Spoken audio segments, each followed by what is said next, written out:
eu achei Herege um baita filme, mas antes que você pegue os seus dedinhos imundos e comece a comentar aqui o porquê que eu estou errado e o porquê que você odiou esse filme, deixa eu te cortar pra invocar a carta Álvaro Borba. Me permita concluir, rapaz. Porque existem raciocínios que não podem ser cortados no meio. Porque a frase completa, a frase que você realmente deveria se atentar, prestar atenção mesmo pra ver se Herege é um filme pra você ou não, é a seguinte: Herege é um baita filme de discussão religiosa, meus amigos. Como assim, Rafa? Eu tava achando que era um baita terrorzão pra gente se cagar de medo. Pois bem, é aí que mora o perigo dessa experiência e é exatamente essa frustração que eu quero evitar que você tenha. Porque eu super consigo entender ver alguém entrando na sessão esperando encontrar um filme de invasão domiciliar, no caso aqui o contrário, né? Ou um terror de possessão, obsceno, profano, quem sabe até um filme violento com temáticas religiosas, místicas, na pegada de mártires, tá ligado? E saindo extremamente frustrado com a experiência que o filme realmente quer te proporcionar. Portanto, meus amigos, eu entrei de coração aberto, sem saber muito do que eu ia encontrar aqui. O que eu encontrei em Herege foram dois filmes em um. Duas temáticas, dois estilos dentro de um longa-metragem só, sendo que um desses filmes dentro do filme eu amei, eu realmente achei espetacular e valeu toda a experiência, obra-prima, 10 de 10, chame como você quiser aí. Mas a outra parte do filme, a outra parte da experiência,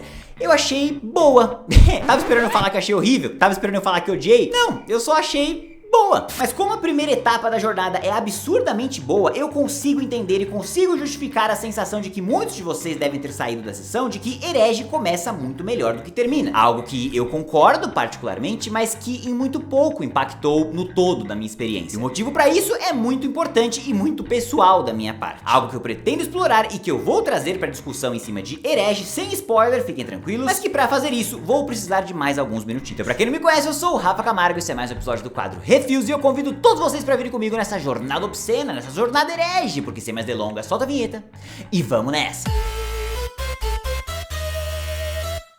Muito bem, meus queridos e minhas queridas, antes de começar já quero te agradecer por ter clicado aqui na minha carinha mais uma vez. Seja, claro, muito bem-vindo, é uma honra ter a sua presença aqui. Eu fico muito feliz de ver esse canal crescendo e ver você me apoiando. Então, pra você me apoiar ainda mais, não se esqueça de deixar o like aqui embaixo. Isso me ajuda muito, gente, faz o vídeo chegar a muito mais pessoas. E também tem aquela funçãozinha de hype, tá? Você tem uma quantidade de hypes aí pra dar por semana e você pode disponibilizar todos esses hypes pra mim, pra me ajudar a atingir o fundo do mundo. Não fez sentido nenhum eu falar esse fundo do mundo, mas foi o que eu consegui pensar rapidamente. E é claro, não deixa de conferir também o quadro Cheer Rafa, um quadro exclusivo para membros aqui do canal. Então se você quiser ter acesso a esse conteúdo exclusivo, vire membro, é baratinho, confere os pacotes aí que você não vai se arrepender. Mas eu sei que não foi pra nada disso que você clicou aqui, você quer me ver falar de Herege, o que eu achei tão interessante assim. Então eu não vou deixar você esperando. Herege conta a história de duas garotas mormons que estão passando por aquela fase de missão, tá ligado? Que envolve visitar casas de quem solicita a visita à igreja, na tentativa de converter mais e mais pessoas pra dentro da religião. É o que a gente popularmente chama por aí de testemunhas de Jeová, mas que não se limitam apenas ao trabalho das testemunhas de Jeová. Mas é um trabalho, uma função, vamos dizer assim, que obviamente é de conhecimento comum, que ocorre no mundo inteiro, todo mundo já viu uma testemunha de Jeová, e que inclusive é algo que eu sempre me perguntei, tá ligado? Se não era perigoso pra mulheres fazerem isso, sabe? Eu sempre tive essa dúvida dentro de mim, e esse filme veio pra provar que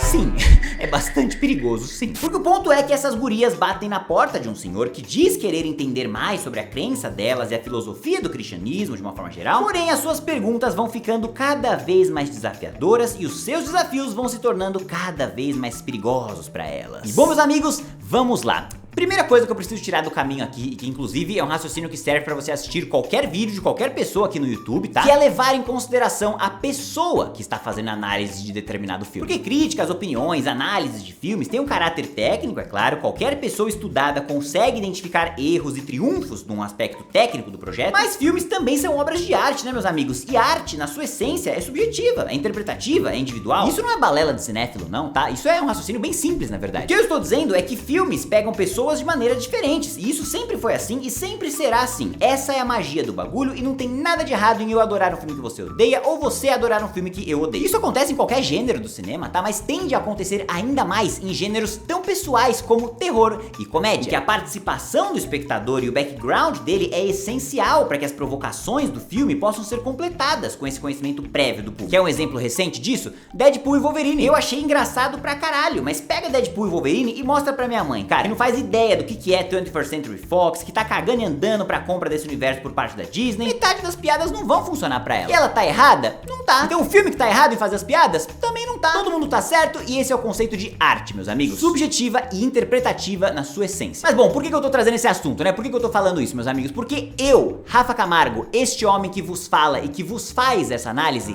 sou exatamente o público-alvo deste filme aqui. Talvez esse seja um dos motivos que ele tenha funcionado tão bem comigo. Eu nasci e cresci dentro da igreja católica, fui batizado, fiz catequese, fiz crisma, fui coroinha e frequentei todos os domingos sem dó nem piedade até uns 15, 16 anos, sei lá. E foi quando eu comecei a ter alguns questionamentos dentro de mim, comecei a perceber algumas coisas que pra mim, cara, na minha vivência, na minha experiência, não estavam mais fazendo tanto sentido. Aí eu me afastei da igreja católica e depois de adulto voltei a sentir uma necessidade de religiosidade, digamos assim, na minha vida. Mas eu sabia que não ia encontrar isso muito no catolicismo pelos mesmos motivos que me fizeram sair de lá, né? E aí eu entrei numa onda, cara, de pesquisar todas as religiões aí pra ver onde eu me encaixava. E eu fiquei muito tempo nessa fase de pesquisa, porque eu comecei a ver muitas similaridades entre a maior parte delas, tá ligado? Eu comecei a me aprofundar mais nos contextos históricos do surgimento de cada religião, ou como nasceu cada ramificação, cada vertente do cristianismo, digamos assim, e eu fui tirando as minhas próprias conclusões e chegando nas verdades que eu tenho como minhas hoje. Verdades e crenças que são apenas minhas e que eu não tenho o menor interesse em tentar convencer você do contrário. Acho que cada um tem que ser feliz acreditando no que acredita. Muito menos eu tenho interesse de falar pros meus pais o que eu descobri, papapá. Eles estão felizes da vida lá com a fé deles, eu acho massa isso, eu acho que eles têm que mais é continuar felizes da vida. Mas o meu ponto aqui, meus amigos, e agora juntando essa historinha minha, pessoal, aí com o filme que a gente tá analisando em questão, é que o personagem do Hugh Grant, ou pelo menos essa etapa inicial do questionamento que ele está provocando pra essas meninas, já fui eu, tá ligado? E foi interessante demais me ver naquele personagem, porque ele fez algo que eu nunca consegui fazer. Ele estudou as mesmas coisas que eu estudei, ele teve as mesmas dúvidas e questionamentos que eu também tive, os mesmos exemplos, inclusive, que eu, mas diferente de mim, ele tava frente a frente com duas pessoas que realmente acreditam na parada e que estão dispostas a defender e refutar todos esses questionamentos. E eu nunca fiz isso, cara. Eu nunca senti a necessidade de voltar na igreja e questionar o padre. Ah, mas por que você falou aquilo ali se tem esse outro ponto aqui? Tal coisa não faz sentido. Não, eu não senti essa necessidade. Eu me senti em paz com as coisas que eu estudei e com as conclusões que eu cheguei. Mas o personagem do Hugh Grant não ficou em paz. E talvez, da mesma forma que um Rafa de outro multiverso aí, ao invés de aceitar numa boa e seguir a vida, ele não conseguiu e ficou cada vez mais bitolado no assunto, cada vez mais solitário nas suas pesquisas e determinado a provar os seus pontos por meio da quebra de fé das suas vítimas, digamos assim. E essa determinação em quebrar a fé das meninas é o que torna ele tão perigoso, também é o que tornou essa temática tão assustadora pra mim. Porque dá pra gente encarar o personagem dele como uma testemunha de Jeová ao contrário, tá ligado? Ele é um missionário da descrença, vamos dizer assim, que é algo que a gente não tá acostumado a ver por aí, sabe? E nunca vamos ver, porque é impossível um ateu bater na sua porta e falar: boa tarde, senhor, será que você tem um minuto pra ouvir a palavra de... ninguém? Não tem a menor chance disso acontecer. Mas o roteiro de Herege, de uma maneira muito interessante e muito inteligente, imagina essa figura no personagem do Hugh Grant. Um cara que, da mesma maneira que os cristãos que batem de porta em porta, também tem materiais visuais de apoio, também tem citações dos seus milagres ou provas, e também não pretende desistir até ouvir o que ele quer de fato ouvir. E melhor ainda pra nossa experiência com o filme é o fato de que o roteiro não trata as duas meninas que estão lá na casa como duas tontas. Muito pelo contrário, elas sabem e estão dispostas a dialogar de igual pra igual com esse malandro. Tem um momento, inclusive, que uma delas entende qual que é o jogo dele e decide peitar até o final, saindo da linha religiosa e trazendo a discussão para um âmbito histórico e real pra pautar a sua crença, e isso é foda pra caralho de assistir, cara. E tudo isso com uma atmosfera de dúvida e incerteza sobre os próximos passos desse cara, crescendo a cada minuto, porque a todo momento, a cada nova sala que ele abre daquela casa, a gente fica se perguntando o que ele quer fazer, onde ele quer chegar e o que pode fazer ele parar. Então assim, gente, eu passei, honestamente, uns 70% desse filme convicto durante a minha experiência de que eu estava diante de uma obra-prima. Eu estava completamente imerso, completamente hipnotizado pelos diálogos e pela maneira com que esse filme estava conseguindo mesclar religião e terror. Mas aí...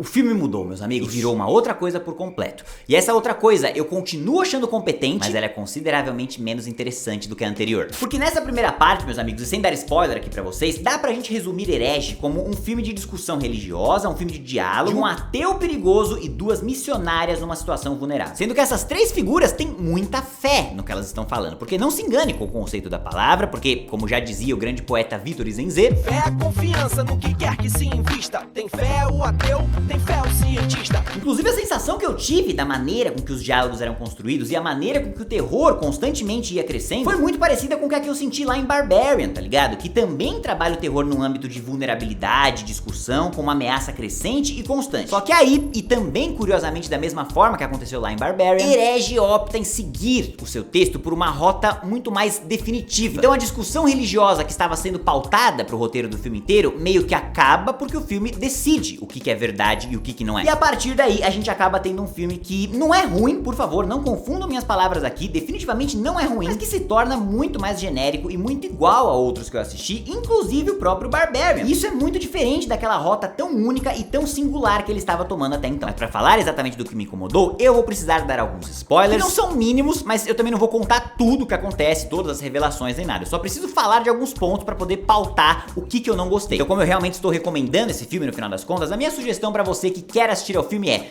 pula essa parte do vídeo aqui, usa a seleção de capítulos e vai lá pra parte de conclusão e nota, combinado? Agora, pra você que já assistiu ao filme ou que não se importa com spoilers, vamos lá. No momento em que a menina desce pro subsolo da casa e descobre que toda aquela papagaiada dele sobre ter uma testemunha que morre e volta à vida, pra convencer ela de que a ressurreição não é um fenômeno unicamente ligado a Jesus Cristo, quando ela descobre que aquilo era uma tremenda de uma balela porque ele trocou os corpos das mulheres lá, pra mim, o texto perde a maior beleza do que ele estava construindo, sabe? Porque aí o Hugh Grant já não é mais um cara questionador, ele já não está mais testando a fé daquelas meninas, colocando elas em xeque com questionamentos válidos de fato. Não, aí ele meio que passa a ser ativamente um agente da manipulação, que é o que ele tanto criticou nas religiões. E a partir daí, o seu único objetivo é provar o seu ponto, mesmo que seja por meio de mentiras. E isso meio que vai contra toda a construção da personalidade e do próprio discurso que ele tinha neste mesmo filme. Me ficou a sensação de que ele era mais um Jigsaw da vida, tá ligado? De que ele até acreditava em parte dos bagulho que ele falava, mas que o verdadeiro prazer dele era ver o terror naquelas vítimas, que independente delas mudarem de lado da sua fé ou não, elas iam se fuder de qualquer jeito. E isso não foi tão legal, tá ligado? E agora eu convido você que assistiu ao filme a refletir comigo numa possibilidade, tá? Imagina se no final do filme a gente não tivesse a resposta de como aquela ressurreição aconteceu, mantendo, é claro, todas as pistas ali, todas as possibilidades de como aquilo pode ter acontecido, inclusive o diálogo da menina falando o que ela acha que aconteceu, mas sem o filme mostrar o que de fato aconteceu. E imagina se ele deixa as meninas saírem do lugar, cara, depois de terem testemunhado algo inacreditável, algo inexplicável, algo que elas tanto ouvem que aconteceu dentro da própria religião, com Jesus, é claro, mas que elas não conseguem acreditar na prática que aquilo aconteceu na frente delas. E imagina se elas saem daquela casa transformadas. Olha que interessante o fato delas terem entrado na casa do cara pra pregar a palavra de Jesus e terem sido transformadas com aquela experiência, agora soltas pelo mundo pra pregar a palavra de uma outra entidade que definitivamente não era Jesus. Porra, cara, isso ia ser uma paulada. E seria uma conclusão muito mais condizente com essa temática que o filme inteiro tava estabelecendo de batalha de fé. Qual lado da fé vai vencer, tá ligado? Mas enfim, não é meu papel aqui falar o que poderia ter sido, tá ligado? Porque o filme escolheu outra rota. E eu até respeito essa rota, ela tem a sua beleza, ela é poética de uma outra maneira. Com a menina alucinando que escapou no final e experienciando as mesmas coisas que a testemunha lá mencionou. Então tem a sua beleza, mas infelizmente pro filme poder chegar nesse lugar, ele acaba tendo que seguir aquela rota de perseguição pela casa, um corre-corre pra lá e pra cá, facada pra tudo quanto é lado. E essa rota acaba sendo consideravelmente menos delicada. E considerando que o filme estava seguindo por diálogos ricos e delicados durante toda a sua duração,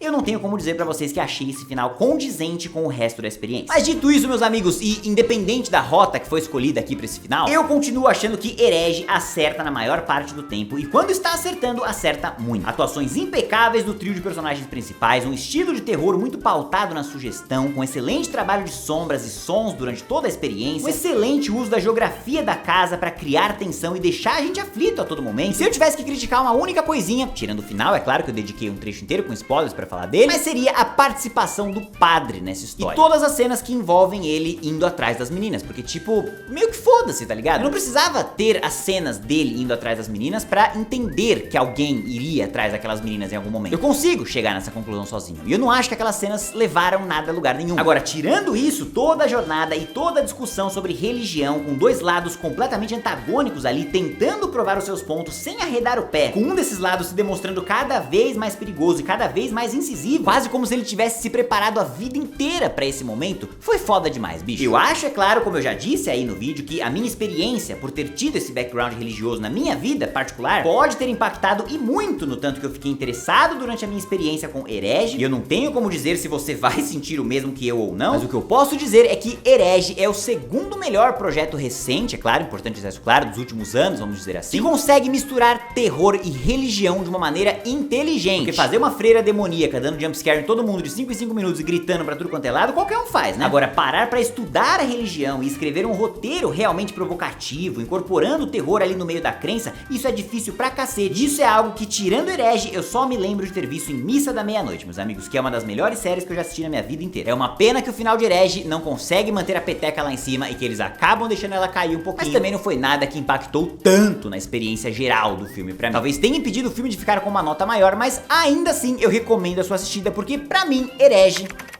é pra você colocar no topo da sua lista. Passe ele na frente de muitos outros terrores que estão chegando por aí, apesar de ter muito terror bom chegando por aí. E agora, é claro, eu quero saber de vocês. Já assistiram Herege? Gostaram? Não gostaram? Comenta tudo isso aqui embaixo pra eu saber. Se curtiu esse vídeo, não esqueça de deixar o like aqui embaixo, se inscrever no canal e ativar o sininho para das próximas novidades. Muito obrigado pela audiência de todos e até a próxima.